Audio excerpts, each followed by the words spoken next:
Very good morning to all of you. So today we are just going to continue third lecture of our chapter, that is cell. Okay, इस chapter का हम लोगों ने 2 lecture complete कर लिया और आज हमारा इसका तीसरा लेक्चर है. ठीक है, तो प्रीवियस क्लासेस में हमने क्या पढ़ा है? प्रीवियस क्लासेस में हमने देखा कि सेल होता क्या है. तो सेल को हम लोग basic structural and functional unit बोलते हैं. क्यों बोलते हैं ये सब हमने डिटेल्स में प्रीवियस क्लासेस में देखा था. फिर हमने देखा कि सेल को डिस्कवर कौन किया. तो सेल को डिस्कवर रॉबर्ट हुक ने किया था 1665 में. और किसके हेल्प से? तो प्लांट के हेल्प से. प्लांट का जो बार्क होता है उसी का एक पीस कॉक सेल को उन्होंने लिया और माइक्रोस्कोप के अंदर देखा. तो वो सेल उनको कॉक सेल को जब उन्होंने माइक्रोस्कोप के अंदर देखा तो वो उनको हनीकम के जैसा रिजेंबल किया. फिर उसने हनीकम में बहुत सारे जैसे छोटे छोटे, ऐसे आप इसको ऐसे इसको समझ सकते हो, जैसे कि हनीकम कैसा होता है? हनीकम में बहुत छोटे छोटे यहाँ पे कंपार्टमेंट्स यहाँ पे होता है. तो उन्होंने हर एक जो ये लिटिल रूम दिख रहा है उसको उन्होंने क्या टर्म दे दिया? उन्होंने इसको टर्म दे दिया सेल. और ऐसे उन्होंने सेल को डिस्कवर किया. रॉबर्ट हुक ने प्लांट के कॉक सेल को लिया माइक्रोस्कोप के अंदर. जब उन्होंने इस कॉक सेल को देखा तो ये उनको हनीकम्ब के जैसा दिखा. और तो उन्होंने उसमें बहुत सारे छोटे छोटे उनको कंपार्टमेंट्स दिखा और वो हर एक लिटिल रूम को, हर एक कंपार्टमेंट को क्या टर्म दे दिया? सेल. और ऐसे उन्होंने सेल को डिस्कवर किया. और उस टाइम में उन्हें कोई आइडिया नहीं था सेल्स के अंदर सेल का स्ट्रक्चर क्या होता है. जैसे साइटोप्लाज्म होते हैं, सेल ऑर्गेनेल्स होते हैं, ये सारे चीज़ होते हैं. तो ये सब उनको उस टाइम में कोई भी आइडिया नहीं था कि सेल के अंदर क्या क्या होता है. बस उन्होंने सेल को डिस्कवर किया था. ओके, फिर क्या हुआ? अलग अलग साइंटिस्ट आए और उन्होंने और सेल्स के अंदर सेल्स के डिटेल्स को देखने लगे. कोई साइटोप्लाज्म को डिस्कवर किया, कोई न्यूक्लियस, जैसे रॉबर्ट ब्राउनी उन्होंने न्यूक्लियस को डिस्कवर किया. फिर अलग अलग सेल ऑर्गेनेल्स जो हमारे साइटोप्लाज्म में मिलते हैं, लाइक गोल्गी बॉडीज, ये सब की डिस्कवरी हुआ. अलग अलग साइंटिस्ट ने ये सारे चीज़ों को डिस्कवर किया. रॉबर्ट हुक को ये सब के बारे में कोई आइडिया नहीं था. फिर हमने देखा कि सेल के शेप अलग अलग होता है और शेप किस पे डिटरमाइन करता है? कि वो फंक्शन क्या परफॉर्म कर रहा है. फंक्शन पे डिपेंड करता है कि सेल का शेप क्या होगा. जैसे कि अगर आप देखोगे नर्व सेल को तो वो लॉन्ग होता है, इलोंगेटेड होता है, ब्रांचेस फॉर्म में मिलता है क्योंकि उसको इम्पल्सेस को कंडक्ट करना होता है लॉन्ग डिस्टेंस में. दैट्स वाई उसका शेप कैसा होता है? लंबा होता है प्लस ब्रांचेस होता है. वहीं पे आरबीसी तो वो स्फेरिकल होता है क्योंकि उसे ज़्यादा से ज़्यादा स्पेस देना होता है हेमोग्लोबिन के लिए ताकि ऑक्सीजन ज़्यादा से ज़्यादा कंबाइन हो पाए और सेलुलर रेस्पिरेशन के थ्रू वहाँ से लार्ज अमाउंट में एनर्जी की प्रोडक्शन किया जा सके.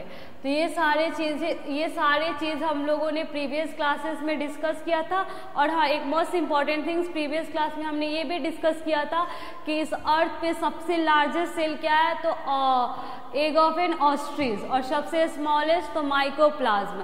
फिर प्लांट बॉडी के अंदर अगर सबसे लार्जेस्ट सेल हम देखेंगे तो क्या मिलेगा? तो साइकस प्लांट का ओव्यूल. अगर ये ह्यूमन बॉडी में देखेंगे तो क्या मिलेगा? ह्यूमन बॉडी में हमारा लार्जेस्ट मिलेगा female gamete, that is female ovum. And smallest मिलेगा male gamete, that is sperm. तो ये सब चीज़ हम लोगों ने प्रीवियस क्लासेस में देखा था. आज हमें स्टार्ट करना है कि on the basis of the composition of a molecules of a cell can be categorized into 2 types. Sales का जो कंपोजिशन के बेसिस पे हम लोगों ने इसको दो टाइप्स में डिवाइड किया है. एक हमारा क्या होता है? यूकैरियोटिक सेल और दूसरा हमारा क्या होता है? Prokaryotic cell. तो यूकैरियोटिक सेल्स का मतलब क्या होता है, ये हमें इस स्लाइड से पता चलेगा। The cells in which the nuclear material is The cells in which the nuclear material is surrounded by a nuclear membrane are called eukaryotic cell, and all organism other than viruses, bacteria and blue-green algae that have a eukaryotic cells and are called eukaryotes। ये क्या बोल रहा है कि eukaryotic cell कैसा cell होता है, ऐसा सेल होता है जिसका जो न्यूक्लियर मटेरियल जो होता है वो सराउंडेड होता है न्यूक्लियर मेम्ब्रेन से। जैसे हमने सेल का बेसिक स्ट्रक्चर देखा था, सेल के पास क्या होता है, सेल के पास शेल मेम्ब्रेन होता है जिसे हम लोग प्लाज्मा मेम्ब्रेन भी बोलते हैं। फिर इसके सेंटर में सेंटर में जो होता है उसे हम लोग क्या बोलते हैं, इसे हम लोग न्यूक्लियस बोलते हैं। फिर इस सेल मेम्ब्रेन और न्यूक्लियस के बीच के स्पेस को हम लोग क्या बोलते हैं, साइटोप्लाज्म। तो अगर आपका जो न्यूक्लियस है वैसा सेल जिसका न्यूक्लियर मटेरियल सराउंडेड हो न्यूक्लियर मेम्ब्रेन से, उस टाइप के सेल को हम लोग क्या बोलते हैं, उस टाइप के सेल को हम लोग यूकैरियोट सेल बोलते हैं, यूकैरियोटिक सेल्स बोलते हैं।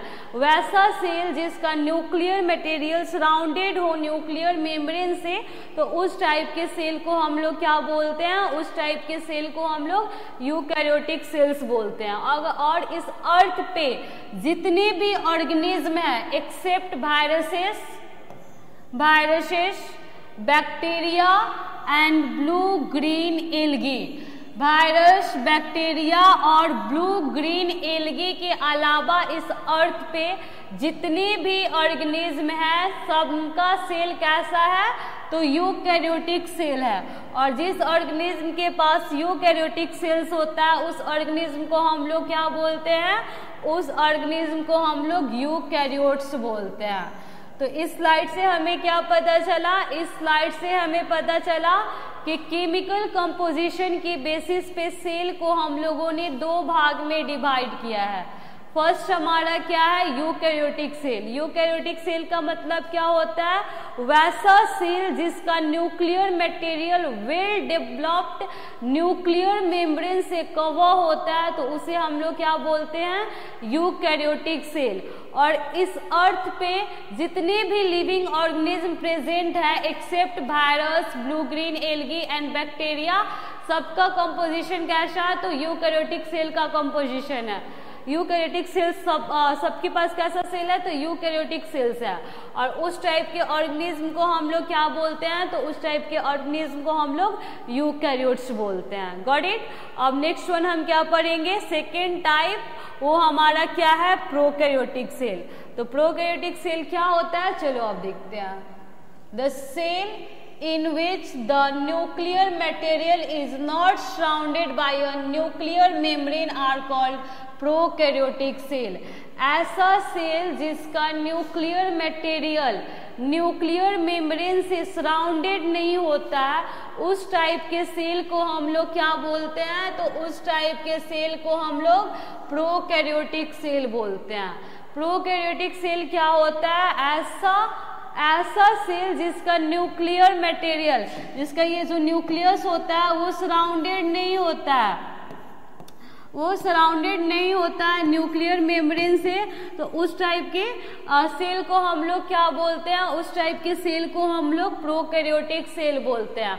और हमने यूकैरियोटिक में क्या देखा था, हमने वहाँ पे देखा था कि आपका जितना भी लिविंग ऑर्गेनिज्म इस अर्थ पे प्रेजेंट है, सिर्फ वायरस, बैक्टीरिया और ब्लू ग्रीन एल्गी को छोड़ के सब हमारा कैसा नेचर शो करता है, तो यूकैरियोटिक सेल वाला।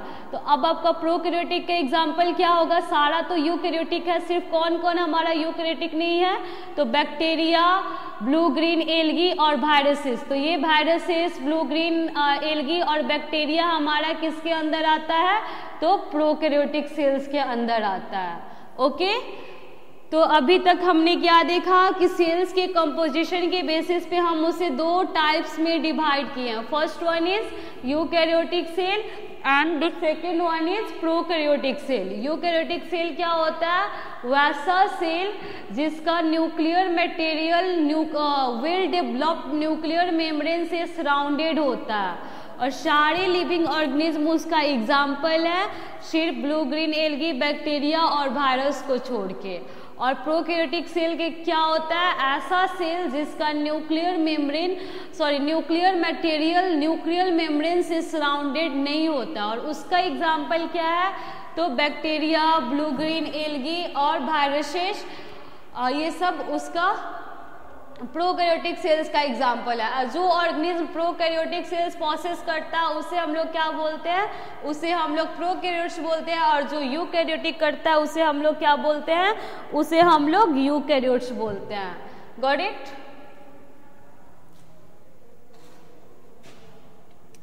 नेक्स्ट आया कल प्रीवियस क्लास में हमने क्या पढ़ा था कि सेल का बेसिक स्ट्रक्चर, तो वहां पे न्यूक्लियस, सेल मेम्ब्रेन और साइटोप्लाज्म देखे थे। तो वहां पे हमने न्यूक्लियस के बारे में पढ़ लिया था, फिर न्यूक्लियर मेम्ब्रेन की वजह से सेल को दो भाग में डिवाइड किया गया, ये भी हमने देख लिया।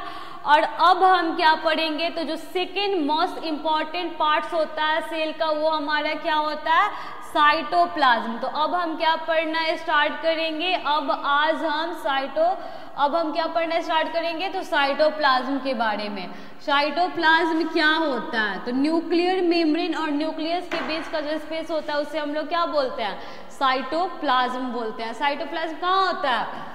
मान लो ये आपका शेल है, ये न्यूक्लियस है, तो ये वाला जो है ना, ये हमारा क्या होता है? यही हमारा साइटोप्लाज्म होता है। शेल मेम्ब्रेन और न्यूक्लियस के बीच वाला जो स्पेस होता है वही हमारा क्या होता है? वही हमारा साइटोप्लाज्म होता है। और आज हम इसी के बारे में पढ़ेंगे।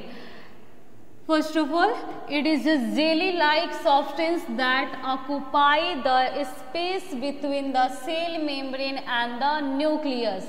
साइटोप्लाज्म जेली लाइक होता है। जेली सबको पता है जेली कैसा होता है, तो साइटोप्लाज्म भी हमारा जेली लाइक सब्सटेंस है जो कि ऑक्युपाई करता है स्पेस किसके बीच का? तो सेल मेम्ब्रेन और न्यूक्लियस के बीच के स्पेस को ऑक्युपाई करता है। Okay, and all chemical reaction and functions of the cell take place in a cytoplasm. Various tiny components called organelles are present in the cytoplasm.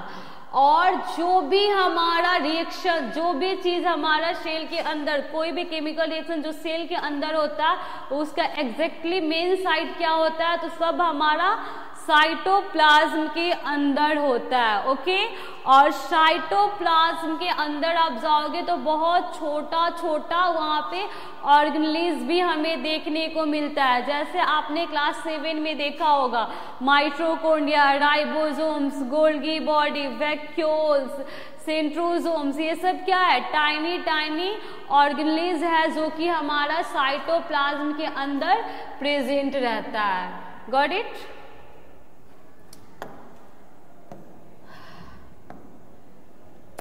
अब हम एक एक सेल ऑर्गेनेल्स के बारे में थोड़ा थोड़ा पढ़ेंगे डिटेल्स में। हम अपने ये आई थिंक 11th या 11th में हम ये सब चीज़ डिटेल्स में पढ़ते हैं, लेकिन अभी क्लास 8 के सिलेबस के अकॉर्डिंग हम इसे उतना डिटेल्स में नहीं पढ़ेंगे, लेकिन जितना हमारे सिलेबस में दिया है उतना हम लोग पढ़ेंगे। ओके, तो फर्स्ट हमारा सेल ऑर्गेनेल्स किसको ये क्या है? Endoplasmic reticulum. There are two types of endoplasmic reticulum. Endoplasmic reticulum with ribosomes are called rough endoplasmic reticulum. It is involved in a synthesis of protein.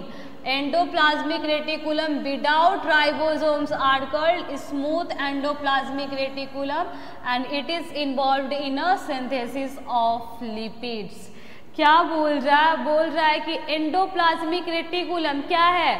एक टाइनी ऑर्गेनेल्स है जो कि cytoplasm के अंदर मिलता है और साइटोप्लाज्म के अंदर मिलता है। ओके, और ये दो टाइप्स का होता है, एक हमारा रफ एंडोप्लाज्मिक रेटिकुलम होता है और दूसरा हमारा क्या होता है, दूसरा हमारा स्मूथ एंडोप्लाज्मिक रेटिकुलम होता है। ओके, तो रफ एंडोप्लाज्मिक रेटिकुलम और स्मूथ एंडोप्लाज्मिक रेटिकुलम में आपका क्या डिफरेंस है? तो रफ एंडोप्लाज्मिक रेटिकुलम उस टाइप का एंडोप्लाज्मिक रेटिकुलम है जिससे राइबोसोम्स अटैच होता है, वैसा एंडोप्लाज्मिक रेटिकुलम जिससे आपका राइबोसोम अटैच होता है, उस टाइप्स के एंडोप्लाज्मिक रेटिकुलम को आप क्या बोलते हो? Rough endoplasmic reticulum. और इसका काम क्या होता है? तो ये प्रोटीन सिंथेसिस में हेल्प करता है। ओके, और वैसा एंडोप्लाज्मिक रेटिकुलम जो कि जिससे हमारा राइबोसोम अटैच नहीं होता है, उस टाइप के एंडोप्लाज्मिक रेटिकुलम को आप क्या बोलते हो? तो उसे आप लोग स्मूथ एंडोप्लाज्मिक रेटिकुलम बोलते हैं। और वो कौन से काम में इन्वॉल्व होता है, किस में हेल्प करता है? तो लिपिड्स के फॉर्मेशन में। तो यहाँ से चार चीज बहुत ज़्यादा इंपॉर्टेंट है। एक तो आपसे पूछ सकता है भाई रफ और स्मूथ में क्या डिफरेंस है, तो जब राइबोसोम अटैच हो गया तो उसको रफ एंडोप्लाज्मिक रेटिकुलम बोल देंगे, और जब राइबोसोम अटैच नहीं रहेगा तो उसे स्मूथ एंडोप्लाज्मिक रेटिकुलम बोल देंगे। ओके, फिर ये दोनों का फंक्शन क्या होता है? तो रफ हमारा प्रोटीन सिंथेसिस में हेल्प करता है और स्मूथ हमारा लिपिड की सिंथेसिस में हेल्प करता है। ओके,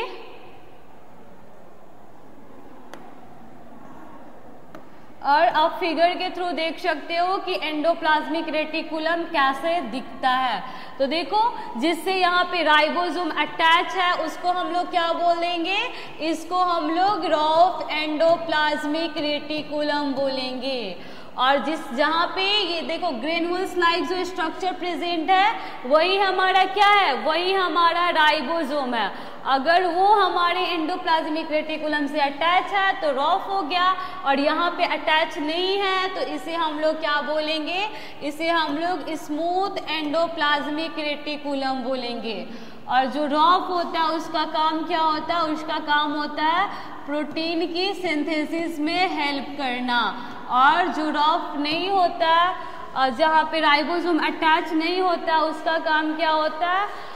उसका काम होता है हमारा लिपिड की सिंथेसिस में हेल्प करना। ओके,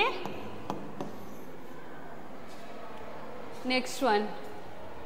अब हम लोग एंडोप्लाज्मिक रेटिकुलम के बारे में पढ़ लिए, अब हम राइबोसोम्स के बारे में पढ़ेंगे कि राइबोसोम्स क्या होता है। तो फर्स्ट ऑफ ऑल ये तो सबको पता होना चाहिए कि ये भी हमारा सेल ऑर्गेनेल है जो कि साइटोप्लाज्म के अंदर हमें देखने को मिलता है। Okay, ribosomes are found attached to the endoplasmic reticulum और floating in a cytoplasm is made up of numerous protein and RNA and it helps in a protein synthesis। Ribosomes को कहाँ पे मिलता है? तो ये तो हमारा या तो एंडोप्लाज्मिक रेटिकुलम से अटैच होता है और कुछ ऐसे ही साइटोप्लाज्म में फ्लॉट करते रहता है। ओके, राइबोसोम्स कहाँ कहाँ मिलता है? तो एंडोप्लाज्मिक रेटिकुलम से अटैच आपको मिल सकता है या फिर साइटोप्लाज्म में ये फ्लॉट करते रहता है। ओके, और ये किस चीज से बना हुआ होता है? तो न्यूमेरियस प्रोटीन से और आरएनए से। आरएनए का मतलब क्या होता है? Ribo nucleic acid. डीएनए का मतलब क्या होता है? Deoxy ribo nucleic acid. और आरएनए का क्या होता है? Ribo nucleic acid. ओके, आप जब हायर क्लासेस में जाओगे ना तो वहाँ पढ़ोगे कि डीएनए से आरएनए में डीएनए आरएनए में कन्वर्ट होता है, आरएनए से प्रोटीन में कन्वर्ट होता है, फिर जाके कैरेक्टरिस्टिक्स हमारे बॉडीज में शो होता है। ओके, ये सारे प्रोसेसेस को हम लोग सेंट्रल डोग्मा बोलते हैं। यहाँ पे आपका ट्रांसलेशन होता है, ट्रांसपिरेशन होता है। तो अब भी हमें बस इतना जानना है कि राइबोसोम किस चीज़ से मिलके बना हुआ है। तो राइबोसोम से हमारा बहुत सारे प्रोटीन और आरएनए से मिलके बना हुआ होता है।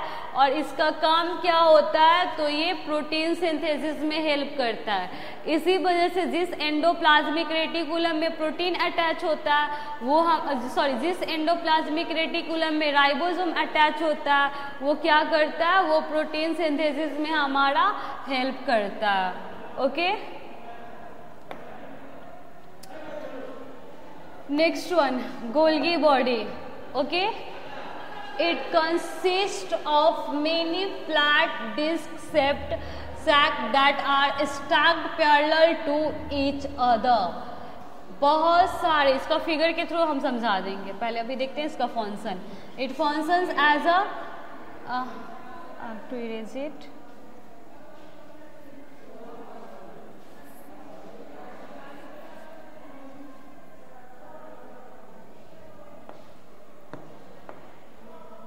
it functions as a packaging material and in modification of protein। Golgi body कैसा होता है, तो डिस्क लाइक स्ट्रक्चर्स, यहाँ पे flat disc like structure present होता है जो पैरेलल वे से एक दूसरे से अटैच होते हैं। ओके, आप देख सकते हो यहाँ पे ये disc like flat disc like structures होता है जो कि पैरेलल एक दूसरे से अटैच होते हैं और यही किस चीज की फॉर्मेशन करवाते हैं, तो गोल्गी बॉडी का फॉर्मेशन करवाते हैं। और इस गोल्गी बॉडी का काम क्या होता है, तो इसका काम होता है पैकेजिंग, मटेरियल की पैकेजिंग में हेल्प करता है। जैसे मान लो कि endoplasmic reticulum, rough endoplasmic reticulum protein की सिंथेसिस करवा दिया और स्मूथ एंडोप्लाज्मिक रेटिकुलम लिपिड की सिंथेसिस करवा दिया, तो अब उसका जो पैकेजिंग वाला काम होगा या थोड़ा बहुत जो मॉडिफाइड करते रहते हैं ना हम चीज़ों को, तो पैकेजिंग और मॉडिफिकेशन का काम, जैसे टच क्या बोल सकते हैं, जो फिनिश टच स्टेज होता है वो हमारा गोल्गी बॉडी प्रोवाइड करता है। पैकेजिंग का, उस प्रोटीन की मॉडिफिकेशन का, ये सब में कौन हेल्प करता है, तो इसमें हमारा हेल्प करता है गोल्गी बॉडी, इसमें हमारा हेल्प करता है। ओके, और गोल्गी बॉडी का शेप कैसा होता है, तो फ्लैट डिस्क लाइक शेप होता है जो कि एक दूसरे से पैरेलल वे से अटैच रहते हैं। Got it? फिगर तो आपने देख ही लिया है कि फिगर कैसा होता है इसका। फिर इसमें सिस फेज होते हैं, ट्रांस फेज होते हैं, और जो कि ल्यूमेन, ये सब हम लोग हायर क्लासेस में डिस्कस करेंगे, अभी ये हमारे सिलेबस में नहीं है। Got it? Now we have to study about lysosomes and it is also most important cell organism, lysosomes। अब ये चीज क्या है, lysosomes क्या होता है? These are small vacuole or vesicles in the cytoplasm which are filled with the digestive enzyme. Only animal cells have a lysosomes. They helped in the breaking down and removal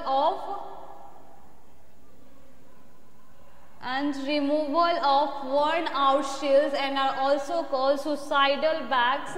Lysosomes also digest waste material and food within the cell. Lysosomes क्या होता है, तो ये small vacuole है, ऐसे vacuoles जैसा small vacuoles है, और इसमें जो कि लाइसोसोम्स क्या है, तो स्मॉल वैक्यूल्स जैसा होता है जो कि साइटोप्लाज्म के अंदर प्रेजेंट होता है, और उसका जो वैक्यूल होता है उसमें वो पूरा डाइजेस्टिव जितना भी protein digesting enzyme, fat digesting enzyme, carbohydrate digesting enzyme, हर टाइप्स का डाइजेस्टिव एंजाइम इसके अंदर प्रेजेंट होता है, और ये जनरली किस में मिलते हैं, तो एनिमल सेल में मिलता है। ओके, और ये किस चीज में हेल्प करता है, तो मान लो कि सेल के अंदर बहुत सारे सेल ऑर्गेनिज है, तो कोई खराब हो गया, ठीक है, किसी में कोई दिक्कत आ गई, तो उसका तो अब यूजेज वहाँ पे नहीं रहेगा, तो उसको कहीं किसी न किसी वे से हमें हटाना पड़ेगा, उसको डाइजेस्ट करना पड़ेगा। तो वो डाइजेस्ट करने वाला काम कौन करता है, लाइसोसोम्स, क्योंकि इसके पास डाइजेस्टिंग एंजाइम्स है। ओके। तो जितने वर्न आउट सेल्स होते हैं उनको रिमूव करने में, ये सब चीज करने में कौन हेल्प करता है? तो लाइजोसोम्स हेल्प करता है। और कभी लाइजोसोम्स को हम लोग सुसाइडल बैग भी बोलते हैं। तो why it is known as a suicidal bag. Okay, अब यहाँ से क्वेश्चन ही राइज हो रहा है ना कि लाइजोसोम्स को आप सुसाइडल बैग क्यों बोल रहे हो? आपने अभी बोला कि इसका काम होता है कि वर्न आउट सेल हुआ, जो खराब सेल ऑर्गेनाइज होगा उसको रिमूव करना, डाइजेस्ट करके उसको रिमूव कर देगा। लेकिन मैम आप इसको सुसाइडल बैग फिर क्यों बोल रहे हो? क्योंकि कभी कभी ये क्या होता है, ये फट जाता है और पूरे सेल को ही डाइजेस्ट कर लेता है। तो उस टाइम में ये कैसा काम करता है? उस टाइम में ये सुसाइडल बैग वाला काम करता है। That's why it is known as a suicidal bag. तो लाइसोसोम्स क्या है? स्मॉल वैक्यूल्स है जो कि साइटोप्लाज्म के अंदर प्रेजेंट होता है और उसके पास सारे डाइजेस्टिंग एंजाइम्स होते हैं। उस डाइजेस्टिव एंजाइम के हेल्प से वो worn out cells plus worn out cell plus जिसकी ज़रूरत नहीं होती है, जो ओल्ड एजेस सेल ऑर्गेनाइज होते हैं, उसको डिस्ट्रॉय कर देता है। और कभी कभी ये पूरे सेल को ही डिस्ट्रॉय कर देता है। तो इस वजह से उसे हम लोग क्या बोल देते हैं? इसे हम लोग डाइजेस्टिव एंजाइम्स बोल देते हैं। ओके, नेक्स्ट क्या है हमारा? नेक्स्ट है हमारा वैक्यूल। तो it is a membrane bound fluid field sac vacuoles are generally used to store water, sap and other materials not useful for the cell. Plant cells have a single large vacuoles that also provide its turgidity. In animals many small vacuoles are found. Vacuoles क्या है? तो single membrane bound cell organise है जो कि fluid field है, इसमें fluid भरा हुआ रहता है। ओके, जैसे सैक होता है ना कंटेनर शेप, वैसे ही हमारा वैक्यूल होता है जो कि सिंगल मेम्ब्रेन से बाउंडेड होता है और उसमें फ्लूइड भरा हुआ होता है। जैसे वाटर स्टोर करके रखता है, बहुत सारे जो प्लांट का वेस्ट होता है, जनरली प्लांट में अगर आप देखोगे ना, प्लांट सेल में तो लार्ज वैक्यूल्स मिलते हैं और उसका वहाँ पे काम क्या होता है? तो वो वैक्यूल्स प्लांट सेल को टर्जिडिटी प्रोवाइड करता है, ऑस्मो रेगुलेशन में हेल्प करता है। कैसे हेल्प करता है? तो अगर ज़्यादा वहाँ पे वाटर वगैरह होता है तो सबको वो अपने अंदर स्टोर कर लेता है। ओके, और एनिमल सेल्स के अंदर अगर आप वैक्यूल्स को देखोगे तो बहुत सारे मिलते हैं लेकिन स्मॉल मिलता है। ये हमारा किसका फिगर है? तो ये हमारा वैक्यूल्स का फिगर है। ओके, ये फ्लूइड फील्ड कैविटी जैसा होता है, पूरा इसके अंदर फ्लूइड भरा हुआ होता है। प्लांट सेल में टर्जिडिटी प्रोवाइड करता है और एनिमल सेल का बहुत स्मॉल वैक्यूल्स होता है और बहुत ज़्यादा अमाउंट में ये प्रेजेंट होता है। ओके, सो आज के लिए इतना ही। अब मैं 2 मिनट के अंदर में रिकैप कर दे रही हूँ कि आज हमने क्या पढ़ा। तो आज का हमारा मेन कॉन्सेप्ट था कि भाई साइटोप्लाज्म क्या होता है। तो न्यूक्लियर मेम्ब्रेन और सेल मेम्ब्रेन और न्यूक्लियस के बीच का जो स्पेस होता है, जेली लाइक फ्लूइड जिसमें भरा हुआ होता है, उसको हम लोग साइटोप्लाज्म बोलते हैं। फिर उसके अंदर बहुत सारे छोटे छोटे सेल ऑर्गेनेल्स मिलते हैं हमें, लाइक एंडोप्लाज्मिक रेटिकुलम, वो 2 टाइप का होता है, एक रफ होता है, एक स्मूथ होता है।